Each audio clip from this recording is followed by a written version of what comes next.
So doing these podcasts like on Monday mornings, they kill me, man, because it's like 9 a.m. my time. And I Yeah. still like I have to put my face on, look pretty and stuff, right? Yeah, there's my So, but like I have to, yeah. So like right after this, I literally have to go get waxed. So exciting. Well, like, I mean, you could just buy a kit for your house, like I did. I just got one. I'm really nervous. I've never done waxing before.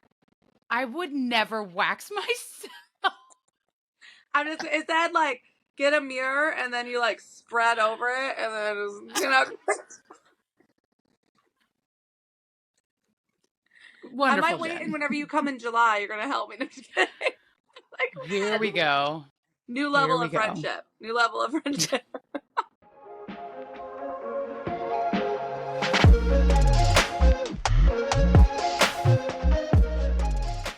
Hey guys, welcome back to the Dark Collective podcast with your host, Miss Red, but the ever so gorgeous, ever so lovely, ever so sexual Jen is here with me today. Hello, everybody.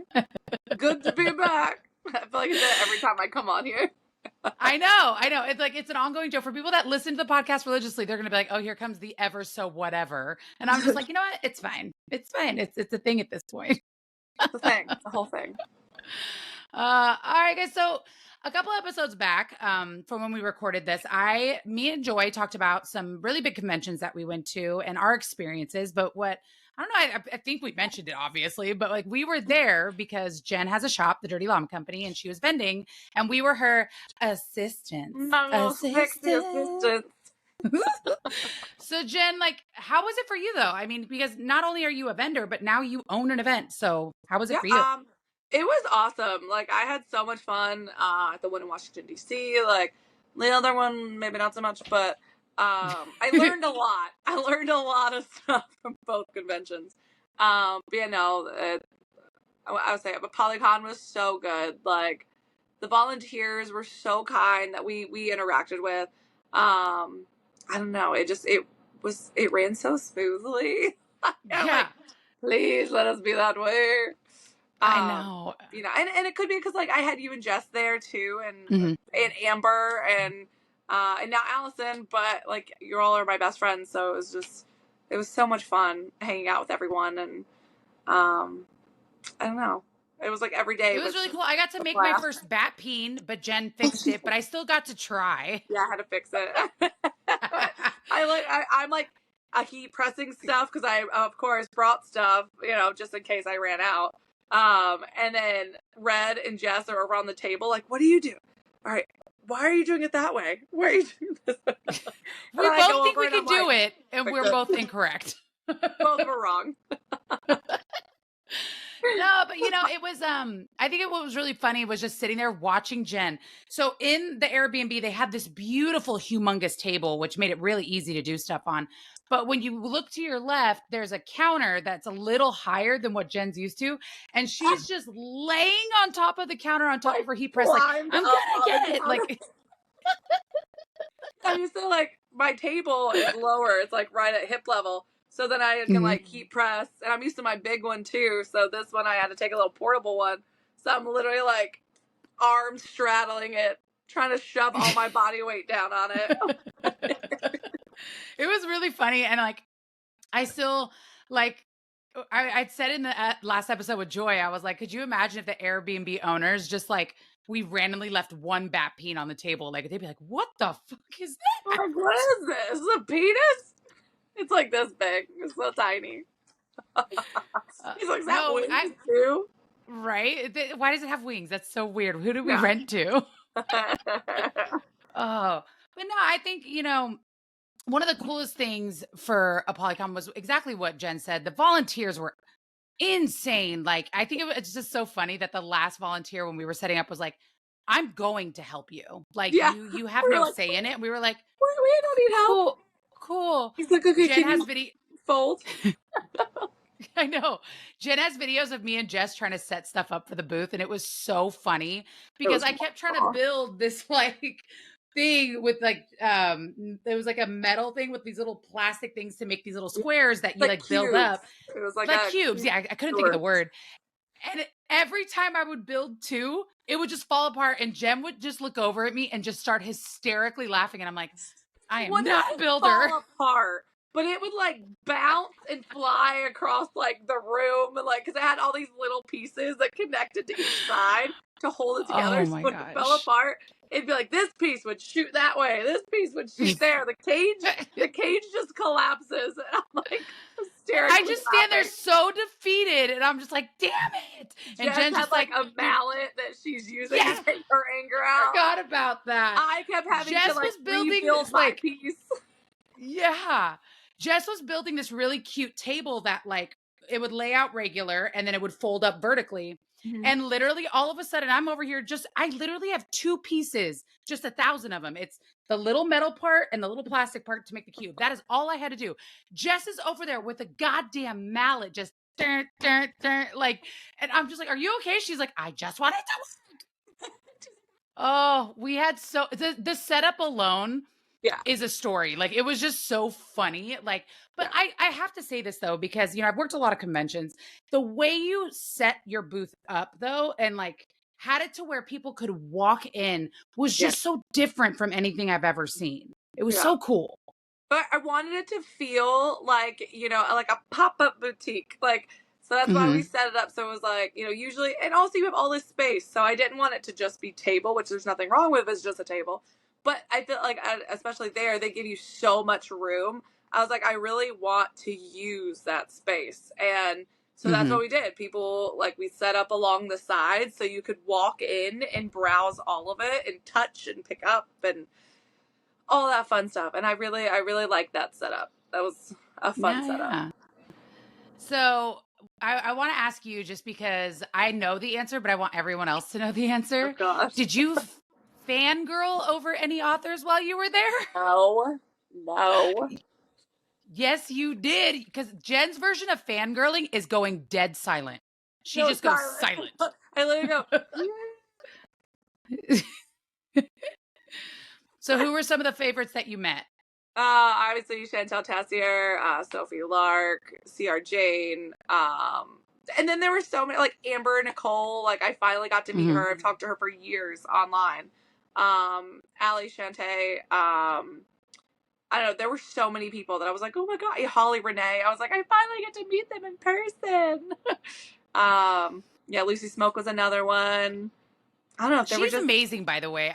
She's so awesome. She's just a bundle of just laughter and fun. Like I did not expect that, so that was really cool. Like I agree though, because I was with Jen when she met most of these people, and I'm not gonna lie, like I'm so new to the book world. I'm still learning and getting to know authors, and it was so cool to meet the authors coming to Sinners. Just to like put faces with names, because we see the names all the time. But I love Jen's reactions because she's just like, "Hi, I'm Jen. It's nice a big to game meet online, but when it comes in person, I'm like,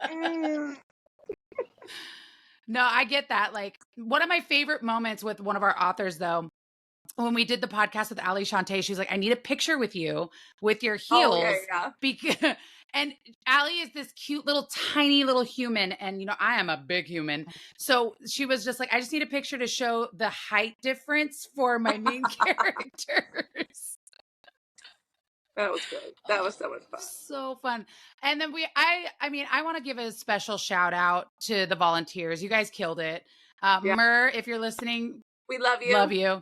We love you so much. We are big fans.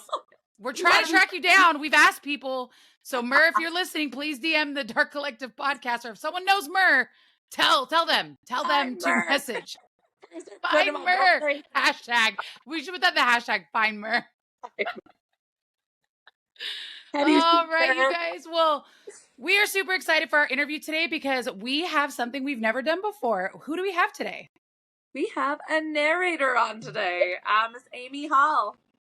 Yes, and for all you audiobook lovers, there is a snippet in here that you're gonna love.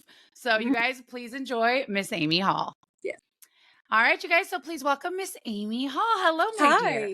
How are you? I'm doing well. How are you guys? Living the dream, trying to at least. I always say it's like, oh my God, it's so freezing this morning, but it's 65. It's like Bethany too. Bethany lives in Florida and it's like 90 degrees there. And she'll be like, ooh, it's chilly today. And I'm like, how cold was it? She's like 78. I'm like, because I live in Connecticut. So I live on like up northeast. So Cold, it's actually cold. cold. I mean, today is beautiful. It's like 70s and sunny and wonderful today. 70 is the perfect. Yeah, It is. I don't care what anyone says. wonderful. 70 to like 71. That's like Yeah. chef's I always say kiss. that, Like, like, I'll even take 70 to 80. if you can wear shorts and a sweatshirt, to me, that's the perfect weather. Yes. Like, Yeah. it's perfect. Mm-hmm.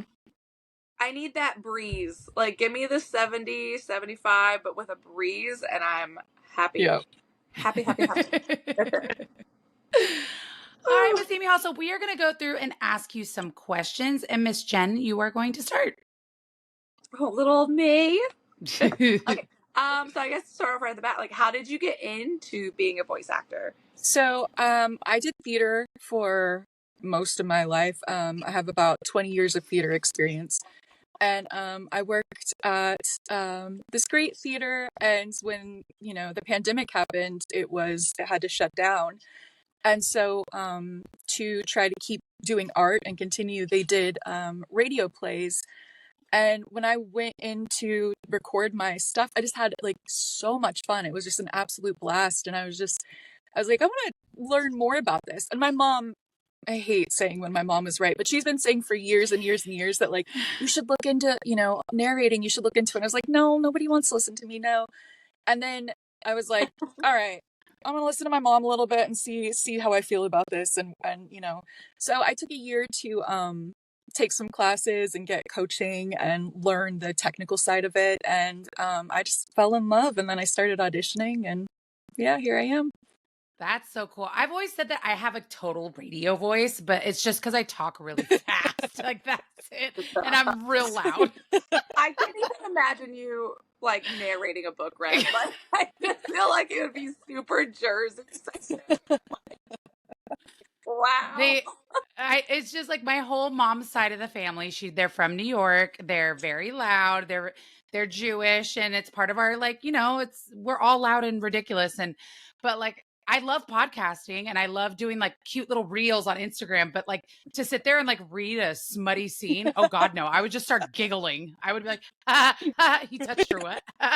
Sometimes, I mean, no matter what, sometimes that happens. Even like I'm at 100 books, and still sometimes I'm like, take a break, because that I can't get through that right there.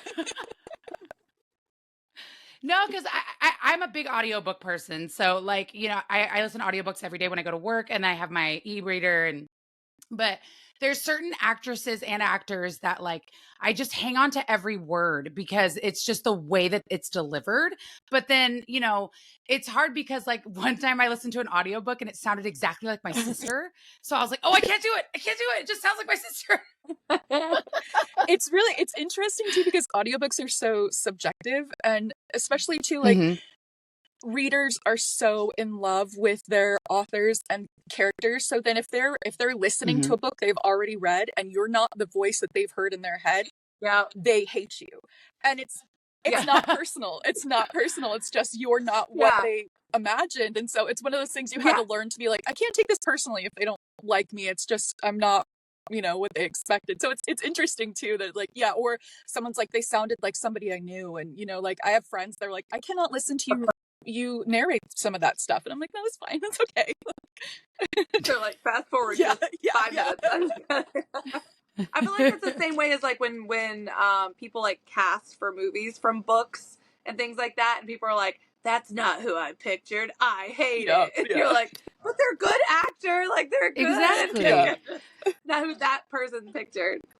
I think anybody who loves audiobooks, like also like when you're, listening to a book series and it's one actor for one and then they change it, you're just like, oh no, what happened? What happened was, but I think that sometimes people just don't realize like it's a literal acting job. I think people just don't realize that it's not just someone hanging out in their living room just with a voice recorder like, hey, I'm just reading a book. Right. Like, I don't know. That's how I imagined it. So naturally. So what genres and content do you record, or do you like to record more? I'm a huge romance fan, always. Any genre of romance, that's my favorite. I just did my first thriller, and that was really, really fun. So that was something new to switch up. So I had a blast with that. But yeah, I have nonfiction coming up. There's just anything, if they want me to do it, I'll do it. I'm happy to do it. Okay, that's awesome. I'm a big they call me their little fantasy baby. That's my nickname forever and ever and ever. So I'm a big romantasy. I'm really big on world building. Um and I think we all know about what a voice fluctuation is. I think, when you get excited, you're up here. When you're sad, you're down here. But that's why I love audiobook actors so much and like, narrators and stuff like that is because you guys have just professed like the angst in your voice or the anxiousness in your voice. And that is something that I wish I could do. I would like to scare my clients every once in a while. Authors are so incredible and they write such amazing stories that it's easy to fall into their worlds, and I think too, especially with romantasy, the world building is when it's so well done that it's easy to find those inflections. It's easy to become those characters, it's easy to even cross genders or become, completely different people, because when it's written that beautifully, it makes the job just super, super easy and fun, really. That's awesome. Love that. So do you have a favorite project you've ever done, or like a top 3 or anything, or do you I love all of them equally? I feel like for me too, like I feel like I put a little bit of myself into each project, and so it's one of those things that like I love and I hate about each I have a certain thing, because it's like sometimes you'll see yourself in a character and it's things that you hate about yourself and you're like, I don't really want to ever remember that, but then also you're like, they had growth and it's amazing, so you love that. So I mean, like they are kind of like your kids, in a way, and it's you don't want to pick favorites, but I really there's some that like you just really emotionally connect with. Adriana Locke, Nothing But It All was one that I recently did. It was Marriage in Trouble, Second Chance, but just emotionally it was just chef's kiss. So just if I get to cry, it just makes me so happy because I love crying. So but that was just it was a beautiful, beautiful story. And I usually don't love Second Chance, and that I was obsessed with it when I read it too. I was just eating it up. So give me more of this. Yeah. The Emily Rath, the Pucking Around, Pucking Wild, Pucking Ever Afters, I've had so much fun with those. Just my co-narrators are just amazing. They're so fun to collaborate with, and that's just the smut is so good and the story is so beautiful. And I'm huge on found families, like, so any sort, like the found family trope, and for them to just build their family and have that unconditional love, and so good. And then I did a series by Ivy Asher. It's called the Osseous Chronicles, the Bone Witch, the Blood Witch, the Bound Witch, and that was one of my yes, I've heard of those. That incredible, just really beautiful world building. The magic is so cool. It's just so neat, and to experience that, I loved it so much. It was just so much fun. So I would say those are like probably my top 3. That's awesome. So I have a little side question. So like when you're prepping to do a narration, like, do you read the book first? Like, do you read it more than once? Like, is that like, I've always wondered, like, because the last book I listened to, it was a female narrator, but I swear to God, she did 50 voices and they were all different. And it was like, how do you prep for something like that? So for my process, I'll read it once just as like a fan. I just want to read it, just, read the book, figure out everything. And then I'll read it again. And that's when I go through and I mark everything up. Every character has a highlighter color, and then I'll mark notes into it. So that way, like, cause and they always say too, like, there's a story that goes around with the narrators that like, if you don't read it, if you don't get into it, you're going to get 3/4 of the way through the book and then realize that person's supposed to have an accent and you're gonna have to start over. So it's like, there's so much stuff, and like so you have to read the book. But there's a whole prepping process, and really just getting in there and getting the notes, because it's sometimes you don't discover stuff until later, and then you want to make sure that you have that in your head in that first chapter, what's going to happen in the 17th chapter, so you can lead to it. Yeah, I've always wondered how you guys do it, because it's such an art in my mind, like, because not everybody could do that. Like, we all have our little voices, like the voice I talk to my best friends is not the voice I talk to with my clients, so but I'm like, how could I do that 50 different ways? Like, that's so impressive. I had a book where I had 32 different highlighter colors, and that was the Jesus. most I've ever had, and I was just like, how do you... And so you get to a point too where it's like, I would forget them.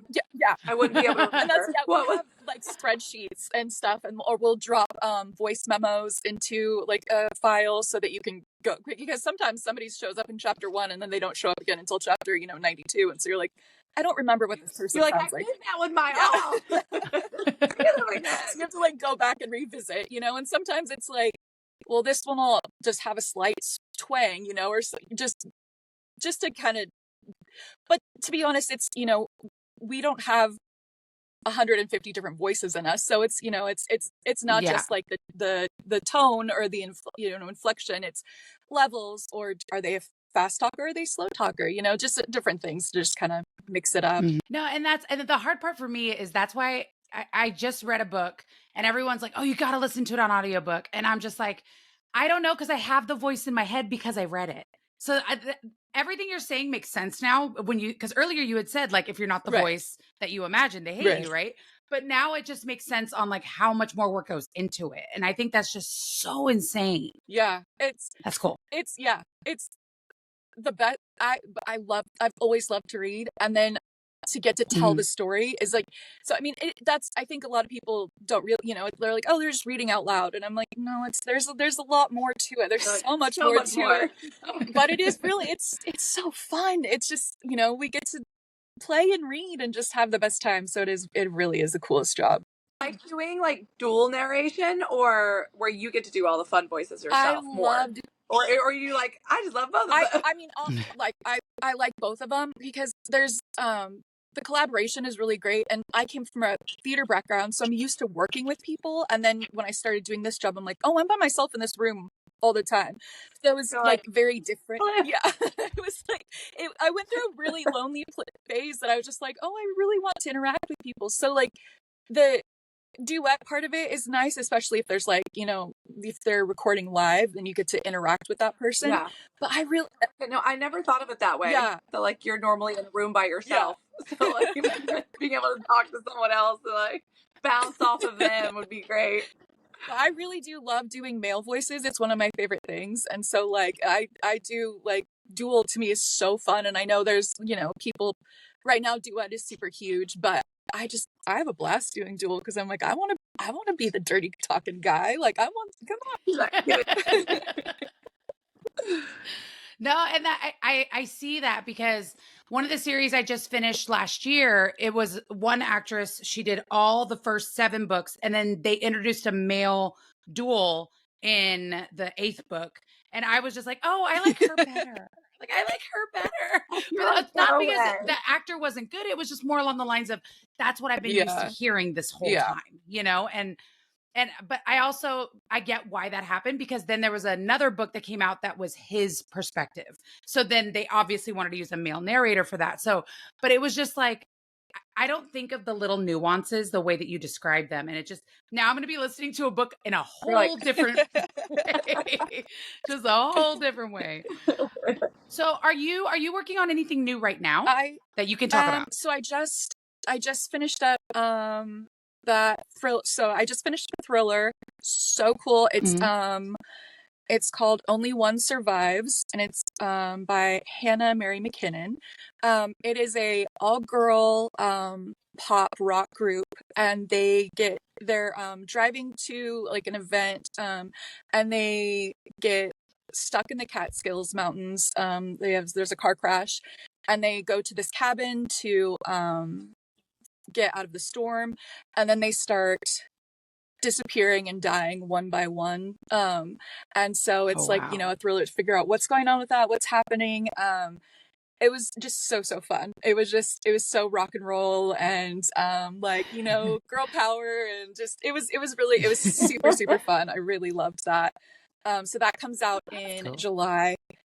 And then I also did a book that was super new to me, a new style. It was literary fiction, and it's, I don't know how much I can talk about it yet, but just a coming of age story, and really beautiful, but also really frustrating, I guess, because it's like she's going through a breakup and she's doing all of the wrong things, and you want to like smack her, but then you're also like, I've been that girl. I 100% have been that girl, and so it's you feel for her, but you're also like, oh my, come on, like get over this. So that was fun, but it also kind of like sat with me for a while, and then you have those thoughts of like, oh, why did I act like that when I was 24? Like, oh no.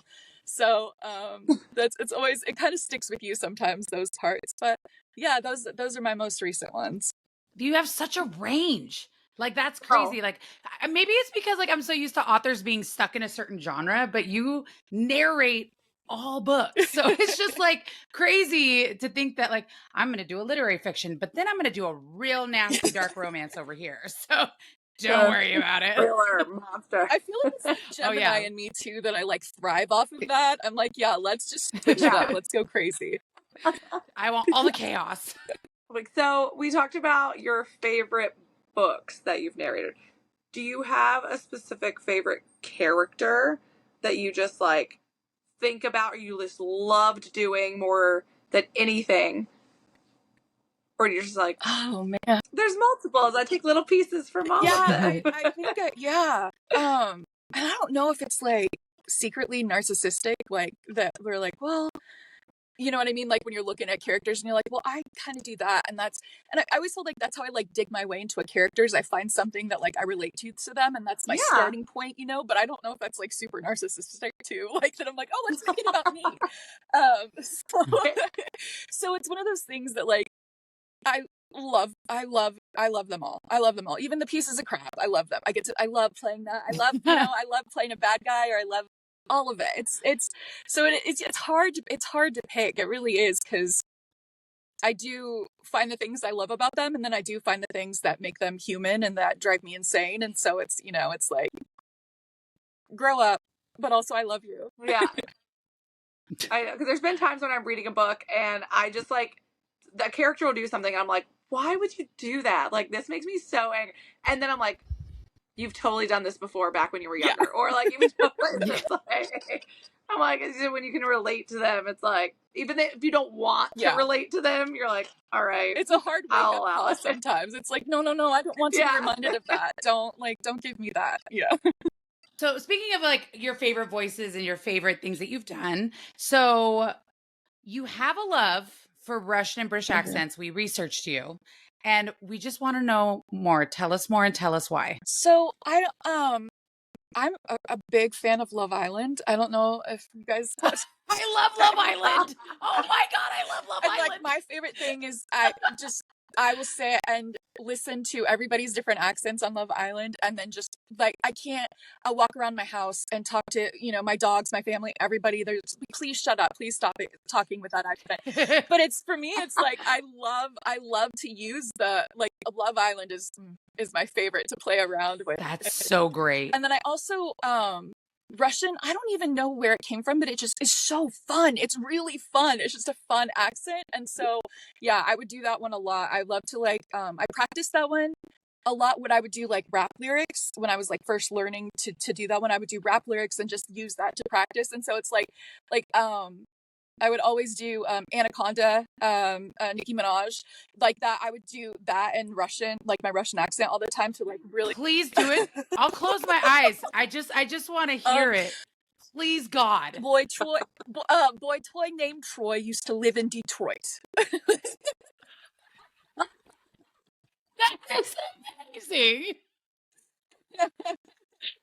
Oh my God. Yeah, so it's like those I can play with, really. So the movie too, The Man from U.N.C.L.E. Before, I used to love Armie Hammer before he like became a cannibal. And so like that was and his Russian accent, and that is so fun. And then I watched an interview with him, and he used to watch a Russian chiropractor on YouTube to get the accent. So then I was like, I gotta find this guy on YouTube. So I searched and I found like a Russian chiropractor, and then so I started just copying him. But like that's for me is like the fun part, is just finding like, you know, these natural accents that are just kind of goofy and fun, and then just really dissecting them and like living in them. Dude, your process is everything. Like, well, no, because like I've been around. Jen and I just became friends like a little over a year ago, but we've seen each other multiple times.